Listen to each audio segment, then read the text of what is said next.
25 तारीख का अवसर सोमवार की तिथि है और साथ साथ दशमी तिथि विद्यमान है। गंगा दशहरे का सुंदर सुयोग बनकर तैयार, और ऐसे में ग्रह परिवर्तन के साथ साथ आपकी राशि में नई उम्मीद लेकर आते दिखाई दे रहे हैं। शनि के बिल्कुल सम्मुख होकर चंद्रमा का जब विराजमान होना कहीं ना कहीं आपकी राशि के दृष्टिकोण से थोड़ी हिम्मत, आपके अंदर पॉजिटिविटी के साथ नया रास्ता दिखाई दे रही है। और इस वक्त जिद करना कहीं ना कहीं कल्याणकारी नहीं हो सकता। इस वक्त हर चीज़ में कहीं ना कहीं आपको अपना ही रवैया आगे ले जाने का प्रयास करना कहीं ना कहीं नुकसानदायक हो सकता है, लोगों को अननेसेसरी आपसे भिड़ा सकता है।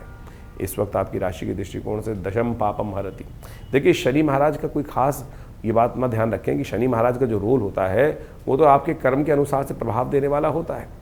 और शनि जब गोचर में घूम घाम के आते हैं, कल्याणी ढैया का योग बना रखा है जिस प्रकार से आपकी राशि में, वो तो आपके कर्मों का प्रभाव ही लेखा जोखा लेकर वहाँ उपस्थित हुए हैं। और हमारे कर्मों में सबसे बड़ी चीज़ होती है कि हमारे कर्मों के जो फल को कैसे निष्फल किया जाए, दुष्कर्मों को कैसे निष्फल किया जाए, तो उसका मार्ग बनता है हमारे सुंदर उत्सवों के माध्यम से। आज एक ऐसा उत्सव है, इस तिथि की भी बात करें कि जो हम 25 तारीख को गंगा दशहरे का जो उत्सव है वो ऐसा है, दशम पापम हरति दशहरा। तो इस दिन विशेष तौर पर गंगा जल में स्नान करें, हो सके तो किसी तीर्थ जल पर जाकर स्नान करना। तीर्थ जल में स्नान करना, गंगा में स्नान करना समस्त अनिष्टों को दूर करने का सुंदर सुयोग बनाता है। बड़े भयंकर से भयंकर अनिष्ट को, जो कष्ट हैं, योग है, जो कर्म का प्रभाव है, नेगेटिव कर्म का प्रभाव है, उसको भी निवृत्त कर देता है।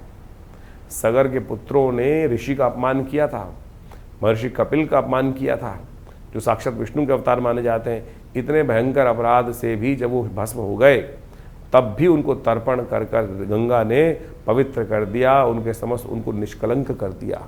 तो आप इस दिन अवश्य या तो घर में या बाहर गंगा जल से स्नान करने का प्रयास करें। इस वक्त जो ढैया चल रही है वो काफ़ी भयंकर है, तो उसको ठीक करने का प्रयास कीजिए। नहीं तो चाहे वो धन के मामले में हो, चाहे पर्सनल लाइफ के मामले में हो, हर जगह थोड़े से व्यवधान उत्पन्न करती रहेगी ये ढैया। इसको ठीक करने का आपको अवश्य ध्यान रखना चाहिए। जो पुण्य कार्य, शास्त्र कहता है दशम पापम हरति दशहरा। और इस बार जेठ के अधिक मास में जो गंगा दशहरा पड़ रहा है, बहुत लोगों की मान्यता है कि शुद्ध में लेना चाहिए, लेकिन बहुत सारे लोगों की मान्यता है कि गंगा दशहरा यदि अधिक मास में पड़ रहा हो तो वो ज़्यादा पुण्यदायक हो जाता है। इसलिए आपको दो योग पड़ रहे हैं, दोनों का पुण्य लेने का प्रयास करें। गंगा दशहरा, गंगा दशमी, यानी जेठ के महीने में जो शुक्ल पक्ष की दशमी होती है उसको गंगा दशहरा कहा जाता है। हिंदुओं में सनातन में महापर्व कहा जाता है कि गंगा जो स्वर्ग से इसी दिन पृथ्वी पर अवतरण हुआ था, और इसीलिए गंगा दशहरा कहा जाता है। दशम पापम, गंगा का अवतरण हुआ दशों पापों को हरने के लिए। 10 प्रकार के मानसिक, वाचिक, शारीरिक समस्त प्रकार के जो कष्ट हैं उससे निवृत्ति का योग बन जाता है। गंगा दशहरा की कथा शास्त्र के अंदर बड़े अद्भुत रूप से पौराणिक